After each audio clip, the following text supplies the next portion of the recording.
Bismillahirrahmanirrahim. Assalamualaikum warahmatullahi wabarakatuh.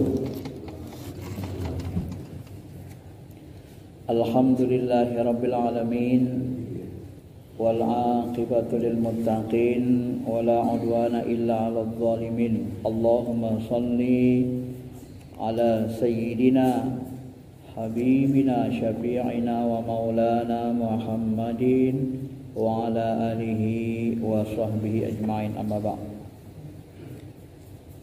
Ma'asyiral muslimin, bapak-bapak yang dirahmati Allah Subhanahu wa taala, dalam sebuah hadis Nabi pernah bersabda, ada yang mengatakan ini bukan hadis tapi kata-kata Imam Syafi'i, diungkapkan oleh ulama sehingga sebahagian menganggapnya dhaif, lemah. Ungkapan itu adalah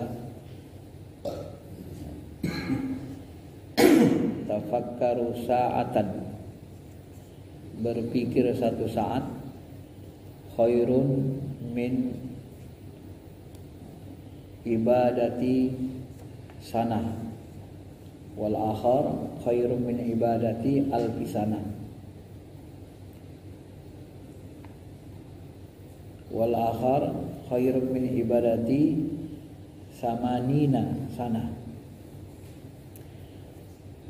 Jadi banyak teksnya yang maknanya tafakkur sesaat itu lebih baik dari ibadah 1000 tahun. Ini yang dikatakan oleh ulama hadis lemah. Ada yang mengatakan perkataan Imam Syafi'i juga begitu, dari ulama bukan dari Nabi. Sebagian lagi hadis mengatakan tafakkur sesaat lebih utama dari ibadah sebanyak 80 tahun. Juga ada hadis yang mengatakan lebih utama dari ibadah 100 tahun. Lalu Syekh Abdul Qadir Jilani, beliau mencoba memahami ayat ini, hadis ini. Lalu beliau mengatakan, kenapa tafakkur itu lebih utama dari ibadah 1000 tahun? Apa maksudnya?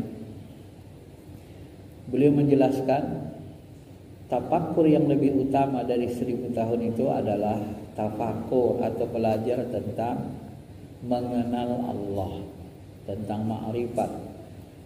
Usuluddin, dasar agama kita itu adalah kenal Allah. Kalau kita tafakkur tentang kewajiban-kewajiban agama, ibadah-ibadah wajib, itu lebih utama dari 100 tahun ibadah. Dan tafakkur untuk yang di bawahnya lebih utama dari 80 tahun ibadah. Lalu kita bertanya, kok bisa begitu? Kalau kita mengenal Allah, kita ibadah 2 rakaat dengan tahu kita, kenal kita apa yang kita sembah, itu bisa lebih utama dari kita hidup 1000 tahun beribadah tapi nggak kenal siapa yang kita sembah. Jadi dari pemahaman itulah diketahui maknanya betapa tingginya ilmu ma'rifat itu untuk dipelajari, betapa hebatnya, kebesaran, kemuliaan mempelajari ilmu ma'rifat itu, ilmu untuk mengenal Allah ini. Memang secara logika benar ya, kalau kita menyembah Allah tak tahu kita siapa yang kita sembah, ya namanya nggak tahu siapa yang disembah. Bagaimana kita menyembah sesuatu yang kita sendiri nggak kenal, nggak tahu? Ini kan sulit ini sebenarnya kan. Maka semakin detail pengetahuan kita tentang Allah, semakin rinci ya, paham kita mana sifatnya, mana afalnya di dalam diri kita ini ternejawantah ya, rasa kasih sayang Allah kita betul-betul merasakan ketika kita baca Bismillahirrahmanirrahim. Kita betul-betul merasakan kasih sayang Allah itu kepada seluruh diri kita ini. Itu berbeda dengan ketika kita mengucapkan Bismillahirrahmanirrahim, kosong, kita tidak merasa apa-apa. Itu berbeda kualitasnya. Nah, maka wajar kalau ulama-ulama kita mengatakan awaluddin ma'rifatullah. Yang pertama dipelajari dari agama ini adalah kenalkan dulu mereka kepada Allah. Dan wajar juga Nabi butuh waktu 13 tahun untuk mengenalkan sahabat kepada Allah, dengan berbagai cara perjuangan agar manusia ini apabila dia sudah kenal Allah, maka keinginan dia untuk dekat dengan Allah, taat dengan Allah itu semakin kuat. Kenapa? Muncullah istilah yang selalu kita kenal, tak kenal maka tak sayang, tak sayang maka tak cinta. Ya, bagaimana kita mencintai sesuatu yang kita tidak kenal? Padahal rasa yang tertinggi, rasa yang ada dalam ruh kita, yang paling tinggi itu adalah rasa cinta kepada Allah. Kehebatan rasa cinta ini terdapat dalam sebuah hadis sahih. Ada seorang sahabat, sederhana sahabat ini, ibadahnya sederhana. Dia bertanya kepada Nabi, "Ya Rasul, mata sa'ah?" "Ya Rasul, kapan kiamat terjadi?" Ya. Rasul kaget, orang ini belum apa-apa dah tanya kiamat. Ingin rupanya kiamat langsung terjadi. Lalu Rasul bertanya, "Emang apa yang kau siapkan untuk menghadapi kiamat?" "Tak banyak, tak ada ya Rasul. Cuma dengan sholat dan puasa biasa aja ya Rasul." "Cuma ya Rasul, aku itu sangat mencintai Allah dan engkau Rasulnya. Paling yang kupunya itulah dalam hatiku. Kalau ibadahku standar aja." Lalu apa kata Nabi? Nabi mengatakan, "Al-mar'u ma'aman ahabbah." Seseorang nanti dikumpulkan bersama orang yang dia cintai di akhirat. Coba, hanya dengan modal cinta dia bisa bersama Nabi di akhirat, di surga. Itulah hebatnya amalan ruhani, amalan hati, amalan ma'rifah. Kenal dia sama Allah, kalau dengan Rasul, kemudian dia mencintai Allah dan Rasulnya lebih dari segalanya. Padahal amalnya gak banyaknya. Sholatnya biasa standar, puasanya standar. Dan itu hadis sahih Bukhari Muslim, almaru ma'aman apa, itu sudah terkenal sekali kesohiannya. Seseorang akan bersama dengan orang yang dia cintai. Sebagian orang mengira cinta itu letaknya di perbuatan. Salah. Cinta itu letaknya di hati. Tidak pernah ada orang mengatakan cinta itu letaknya di perbuatan. Perbuatan itu bahagian dari bukti cinta. Tapi perbuatan itu bukan cinta. Letak cinta itu di qalbu, di hati. Ya. Bukan di perbuatan, di zahir, enggak, di hati dia. Cuma memang untuk membuktikan kebenaran keikhlasan cinta itu harus disertai dengan ketaatan. Karena orang yang mencintai kan cenderung dia mengabdi kepada yang dia cintai. Ya. Ini konsepnya. Masyarul muslimin, bapak-bapak yang dirahmati Allah Subhanahu wa taala. Maka dengan mengenal Allah ini diharapkan kita semakin dekat dengannya, semakin cinta kepada Allah. Dan dengan mengenal Allah ini insya Allah, ya, insya Allah pengalaman-pengalaman guru-guru kita dan kawan-kawan, semakin kita kenal dengan Allah, maka semakin khusyuklah ibadah yang kita lakukan. Kenapa? Karena tahu hati kita itu mana yang disembah itu, mana yang makhluk, mana yang bukan makhluk, mana dia yang tak berbentuk, tak ada rupa, tak ada warnanya. Dan cara untuk mendekati Allah, mengenalinya, yang paling efektif adalah dengan mengenali diri kita sendiri, ya, hakikat diri kita. Dan hakikat diri kita itu adalah ruh kita. Ini yang sering disebut ulama dalam Al-Quran, wa nafakhtu fihi min ruhi wa idza sawaituhu, apabila aku telah menyempurnakan Adam, wa nafakhtu fihi min ruhi, kemudian aku tiupkan dari ruhku, faqa'u lahu sajidin, begitu malaikat melihat ruh ditiupkan ke dalam jasmani Adam, langsung mereka sujud menghormati kemuliaan ruh yang sudah ditiupkan itu. Sebelum ditiupkan ruh kepada jasad Nabi Adam, tidak ada penghormatan kepada fisik Adam, kepada manusia. Malaikat pun tidak hormat, biasa saja.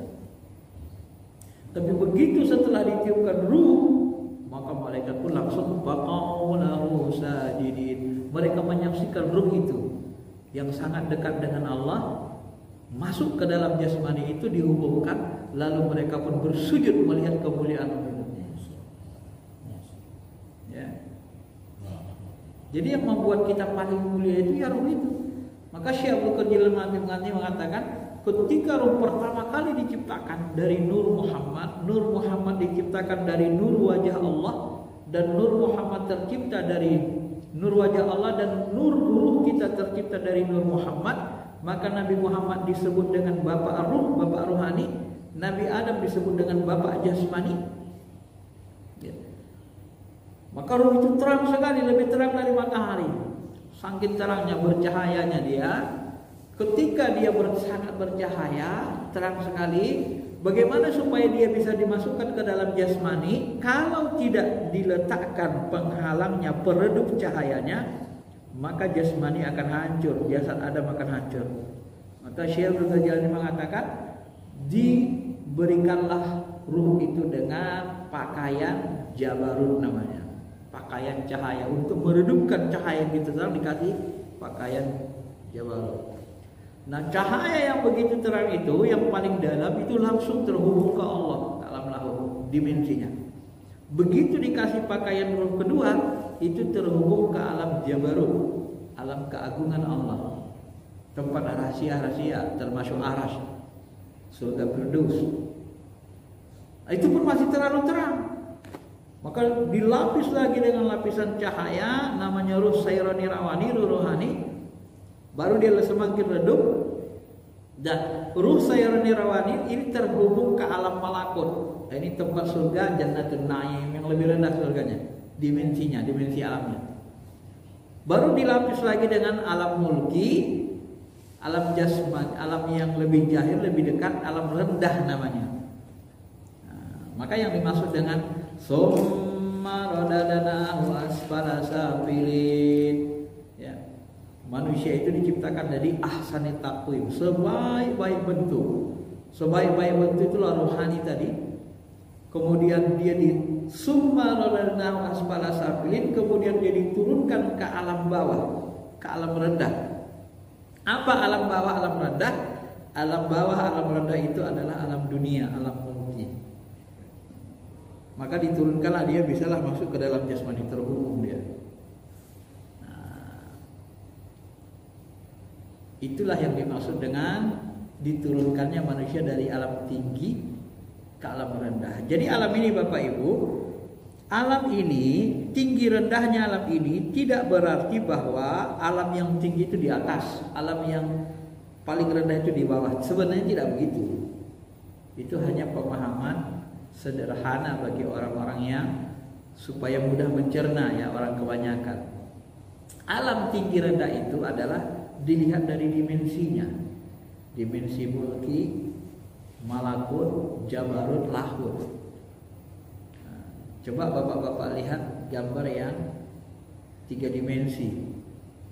Ketika kita lihat lurus, wah, ini gambarnya gambar tumbuh-tumbuhan. Kita lihat miring, udah berubah dia. Nah, ini gambarnya gambar lautan. Miring ke kanan, berubah lagi gambarnya. Kita lihat gambar antariksa misalnya. Satu kelihatan tumbuh-tumbuhan, satu lautan, satu antariksa. Di mana letak dimensi lautan, tumbuh-tumbuhan, dan antariksa tadi? Di mana letaknya itu? Dimensinya. Sebenarnya dia di situ-situ juga, cuman dimensinya yang beda. Maka ketika kita mengaktifkan ruh kita yang paling lapis dalam tadi, itu langsung terhubung dimensinya ke alam lahir, ke Allah Ta'ala. Nah, ketika kita memandang pakai ruh sultani, itu dimensinya masuk ke alam dia baru, tersambunglah ke surga, ke neraka, dan ke surga Firdaus yang lebih tinggi. Sebenarnya begitu.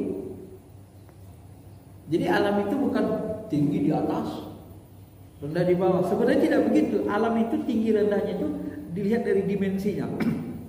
Maka sering sekali diajarkan para mursyid-mursyid kita yang kasyaf, yang ahli tentang seperti ini. Sebenarnya sederhana saja Pak untuk memahaminya. Dari dasar saya sering beri contoh gini. Coba perhatikan jasmani saya. Jasmani saya kelihatan kan? Nah, saya punya ruh gak ini? Ada gak ruh saya? Ada kan? Bapak bisa lihat ruh saya? Tidak bisa. Lalu ruh saya di mana letaknya? Di alam nyata atau di alam ruh? Hakikatnya ruh saya di alam ruh tetap. Benar? Kalau ruh saya di alam nyata, Bapak pasti bisa lihat ruh saya. Benar? Pasti ruh saya di alam nyata, di alam ruh. Nah, kalau ruh saya sekarang masih sedang berada di alam ruh itu yang mana sebenarnya? Ya di balik ruang kosong ini dimensinya. Paham Bapak? Di sini-sini juga itu. Cuma dia tak lihat, dimensinya saja beda gitu loh. Paham? Nah, begitu memahaminya. Kalau kita nggak belajar tasawuf, tarekat, sering gagal paham gitu coba. Maka nanti ketika Nabi mengatakan innalillahi malaikatu yatufuna fil ardi, Allah punya malaikat yang tawaf keliling di muka bumi, yaltamisuna ahla zikir, mereka mencari majelis-majelis zikir, fa idza wajadu qa'adu ma'hum, apabila malaikat melihat ada majelis zikir kayak kita nih, qa'adu ma'hum, malaikat itu duduk di samping kita. Lalu sebagian mengatakan halumu ila hajatikum, hei para malaikat lain kemari, tunaikan hajat kalian. Dan sebagian mereka naik ke atas mengepalkan sayapnya sampai ke langit dunia, ke dimensi langit dunia. Langit tertinggi di dunia itu dimensi dunia namanya Sidratul Muntaha. Di situ letak letak pohon kehidupan.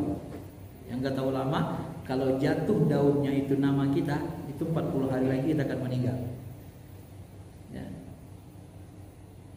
Nah, jadi kalaulah malaikat duduk bersama kita, Nabi mengatakan, dan Nabi melihat itu, makanya Nabi mengatakan dalam hadis Sahih Muslim, qa'adu ma'ahum, mereka duduk bersama kalian. Bapak bisa lihat malaikat duduk samping kiri kanannya? Kenapa gak bisa lihat? Karena dimensinya yang beda, alam malakut.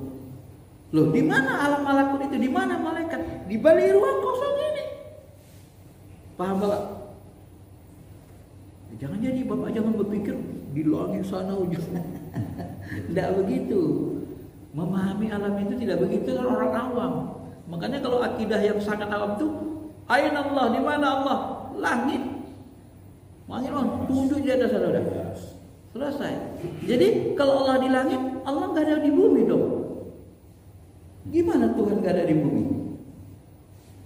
Bapak percaya Allah cuma di langit adanya, di bumi nggak ada Tuhan? Akal kita kan nolak itu.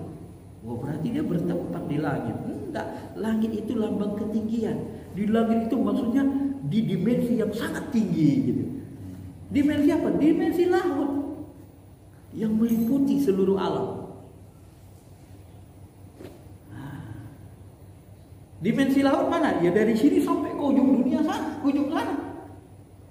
Ya kan? Ruang kosong ini kan tersambung ke ujung sana, ke ujung sana, ke ujung sana.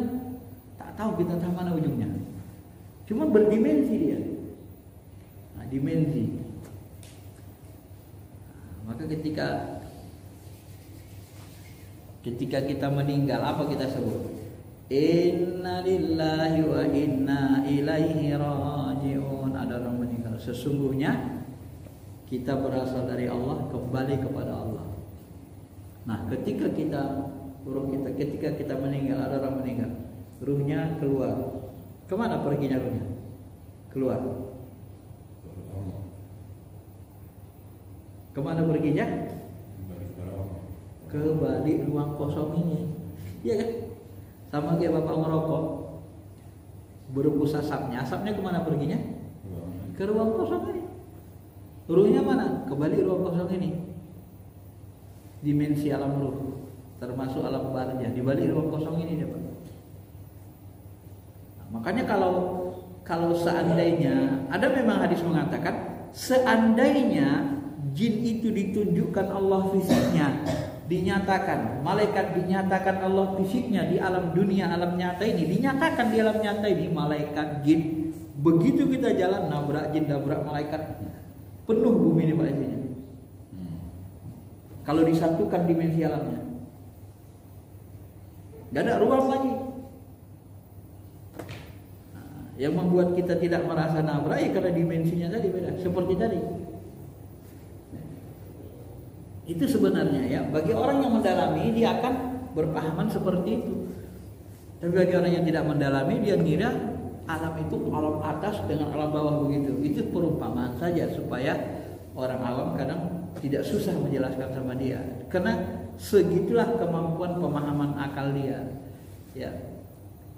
Dan Nabi memang mengatakan khatibun nas ala qadri uqulihim, bicaralah kepada manusia sesuai dengan kadar akalnya.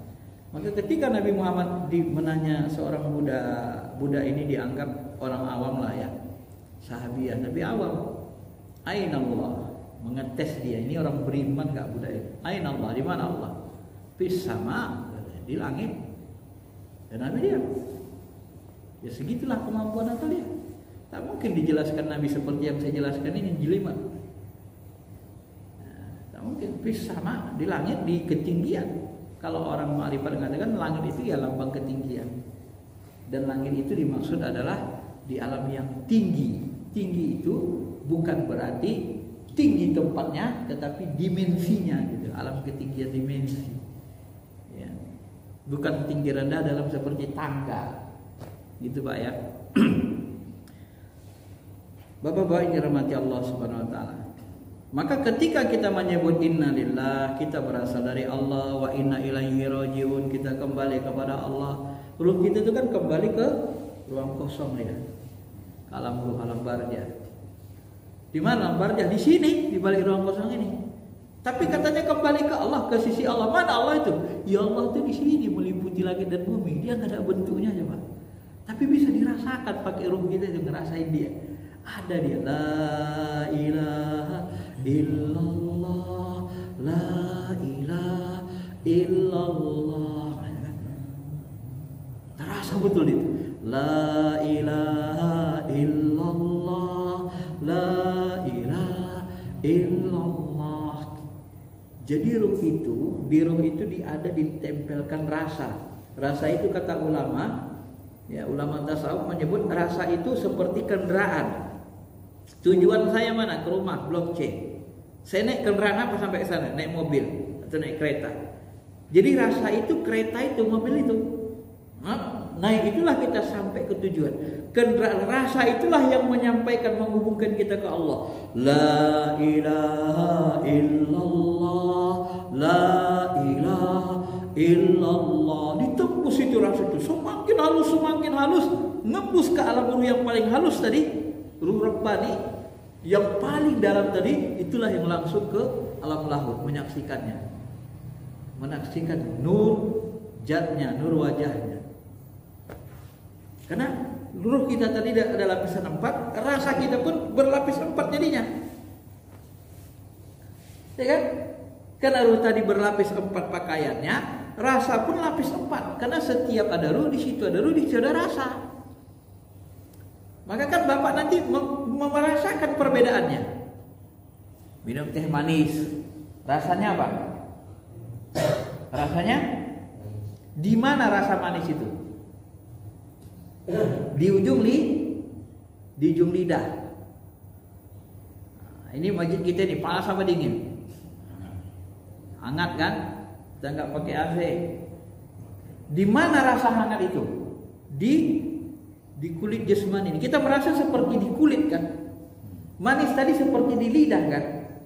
Padahal hakikatnya yang merasa di lidah dan di kulit tadi bukan kulit kita yang merasa, bukan lidah yang merasa. Apa bukti bukan kulit, bukan lidah merasa? Orang mati. Coba kasih teh manis orang mati, bisa ngerasa gak dia? Gak bisa. Mayat mana bisa ngerasa? Bapak cincang-cincang juga tangannya gak ada rasa sama dia. Jadi yang merasa siapa? Ruh. Maka disebut ulama kita, di mana ada ruh, di situ ada rasa. Maka kenapa seperti jasmani yang merasa? Karena ruh jasmani ini mengalir tempatnya, tempat ruh jasmani paling luar itu ngalir di seluruh jasad, kata Syekh Jalani. Sayyid Hawa bilang seperti cahaya dia ngalir di sini. Makanya nanti buat merasa, buat kita bertenaga itu ruh. Itulah yang membuat kita bisa merasa, berpikir, pakai ruh kita berpikir. Itu paling luar. Lihat kita orang tua, udah tua, pincang, ditabrak kereta lagi Pak. Tabrak kereta jatuh, nangis dia ditabrak kereta, tidak sedekah pula. Sedih gak kita? Sedih. Sedih itu di mana? Itu rasa juga. Sedih itu di mana letaknya? Letak sedih itu di mana? Saya tadi sebut di mana ada ruh di situ rasa. Letak rasa sedih itu adalah di ruh. Kalau disambungkan ke jasmani, di bagian mana dia rasa sedih itu? Di qalb. Coba Bapak bedakan. Tadi di ujung lidah, di kulit. Rasa hangat di kulit, rasa asin manis di ujung lidah. Sekarang rasanya kok lari ke kolbu. Sedih itu kok ke hati, kolbu larinya gitu loh. Nah coba baik-baik. Kenapa enggak kita bilang tadi lidahku sedih, rasa sedih lidahku nengok Bapak itu? Bisa begitu? Bukan lidah yang rasa. Tapi kalau teh manis tadi, lidahku ngerasa manis ini, benar nggak? Benar. Tapi kalau lidahku ngerasa sedih lihat Bapak itu, benar nggak? Nggak benar. Paham Bapak ini kan? Bisa dipahami Pak? Jadi kolbu di hati dia. Nah berarti ruh ruhani lapisan kedua itu pusatnya di kolbu. Tadi mengalir di jasmani. Jadi teori Syaikhul Jalani ini bisa kita buktikan gitu kebenarannya secara nyata. Ya, itulah ilmu laduni yang dia peroleh. Jadi bisa menjelaskan hadis, memerinci Al-Quran hadis. Laduni itu fungsinya gitu. Dia rinci Al-Quran hadis itu. Dan dia tidak bertentangan dengan Al-Quran hadis, tapi dia memerinci yang belum dijelaskan Nabi rinciannya. Jadi ruh jismani ngalir di jasmani, ruh ruhani ngalir di kolbu. Nah, sedih, senang, anak kita wisuda senang, bahagia ya kan? Ya, lulus dia, nah, senang kita, rasa senang itu di kolbu. Ada lagi yang lebih halus dari rasa senang, rasa sedih, apa itu? Tadi kan senang di hati. Ini rasa tenang, sabar, ikhlas, lapang aja dari gitu. Ada masalah berat. Sudah menunggu juga sarapan ini ya kan? Oh iya. Iya, sekitar 2-3 menit lagi. Terasa sama kita ketika kita berzikir alladzina yadhkurunallah ala bidzikrillah tatmainnul qulub. Ketika kita berzikir terasa tenang badan kita. Nyaman, tenang. Nah, ketenangan ini lebih halus lagi tadi dengan rasa senang dan rasa sedih tadi. Nah, jadi ketenangan itu lebih halus lagi. Sabar kita, dia orang kita sabar, ya. Tenang aja gitu ya. Itu lebih halus lagi. Itu di mana letaknya tuh? Itu bukan di kolbu yang lebih luar, tapi sudah masuk ke dalam lagi dia Pak. Lebih dalam lagi rasanya gitu. Nah, makanya orang yang tidak halus rasanya itu gak mampu mengendalikan dalamnya, dia gak bisa sabar. Dia orang langsung naik emosinya. Tapi kalau yang mengendalikannya ruh yang di dalamnya itu, ruh sultani namanya, sabar dia, tenang aja dia. Dia gak apa-apa. Bego lu katanya kan. Ya aku memang bego, ya Allah aku memang bego. Yang cerdas itu cuma engkau. Siapa yang bilang aku pintar? Aku kan bodoh, gak punya ilmu. Yang ngasih ilmu kan engkau. Ngomong deh di dalam. Hayyin itu, Hah? Yang dikatakan hayyin itu, tenang jiwa itu. Hayun, kalau hayun itu artinya hidup. Hayin, Pak. Iya, hayun itu artinya hidup. Yang hidup itu, yang membuat kita hidup itu ruh juga, ya bagian dari ruh. Buat kita bertenaga, seperti berenergi, bersemangat, membuat kita merasa, berpikir itu semuanya letaknya di ruh. Dipinjamkan Allah Subhanahu wa taala. Maka kita kan dipinjamkan sifat ma'ani. Qadirun, kuasa, ilmun, pengetahuan itu pinjaman dari Allah kan. Dan dia dibatasi. Nah, begitulah memahami posisi diri kita ini dengan ruh kita. Pelan-pelan dipahami. Jadi kalau kita sabar, kok aku bisa sabar? Di mana letak sabar itu? Paham kita. Nah, kita pandang Allah dengan qalbu kita, dengan ruh sultani kita. Dan yang terakhir itu adalah ruh yang paling dalam, namanya ruh Rabbani. Itulah yang paling terang itu. Yang paling terang di qalbu, yang paling dalam lagi. Dia isinya apa coba? Isinya cuma dia mau ke Tuhan aja. Memandang Allah bersama Allah aja maunya. Makanya Wais Al-Qarni itu pernah dicek orang ibadahnya satu kali. Dicek habis subuh, wah masih iktikaf. Ntar jam-jam 10 selesainya itu zikirnya. Cek sampai zuhur masih iktikaf. Ya. Habis zuhur sholat, habis sholat sunnah, zikir lagi dia. Ntar lagi selesainya itu katanya. Dicek sampai asar masih iktikaf, masih zikir. Sebentar lagi selesainya itu habis asar nanti udah aja itu katanya. Sekitar jam 5 cek lagi masih zikir. Sampai maghrib masih zikir juga. Habis sholat maghrib lagi. Mungkin habis maghrib dia selesai nih istirahat ini. Dia habis maghrib zikir lagi. Mungkin habis isya selesai. Sampai isya masih zikir. Sampai subuh gitu juga. Akhirnya dia udahlah, nggak bisa nunggu Wais Al-Qarni pergi dia. Itu dalam sejarah Wais Al-Qarni. Nah kalau sudah orang sanggup begitu Pak, itu yang menguasai jasmaninya ruh Rabbani tadi. Dia nggak ngerasa capek lagi, yang mengendalikan jasmani ini ruh Rabbani. Jasmani kan cuma sangkar, ya kan? Jasmani cuma sangkar loh. Atau mobil, kalau mobil nggak ada orangnya nggak bisa jalan. Jasmani ini kalau ditinggalkan ruh nggak bisa ngapa-ngapain. Tergantung kita mau yang mana mengendalikannya, yang jismani, ruh ruhani, ruh sultani atau ruh Rabbani yang mengendalikan jasmani kita ini. Mana yang paling berkuasa, mana yang paling hidup? Tergantung kita. Tergantung tauhid kita, akidah kita, amal soleh kita, membersihkan hati. Cuman itulah ilmunya. Jadi kenapa ada sahabat, ada tabi'in yang begitu hebat ibadahnya? Karena itulah ilmunya sebenarnya. Ya. Oke, saya kira itu saja.